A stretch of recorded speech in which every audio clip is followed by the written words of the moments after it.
le oltre 25.000 pratiche presentate presso il Dipartimento Urbanistica della Regione del Veneto è comunque un segnale che qualcosa è iniziato anche in termini di volano imprenditoriale. Ci vuole sicuramente, come chiede anche il mondo edile,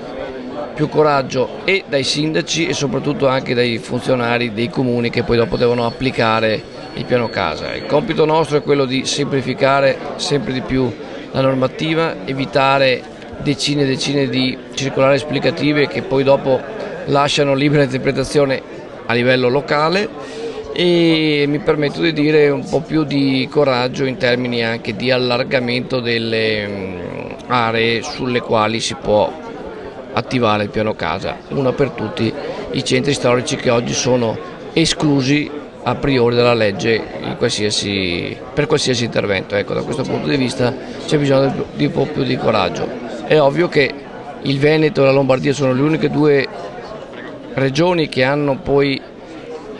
normato come legge regionale il piano casa, che era un'iniziativa del governo Berlusconi, e su quella scia, su quella scorta, secondo me bisogna lavorare con un po' più di audacia.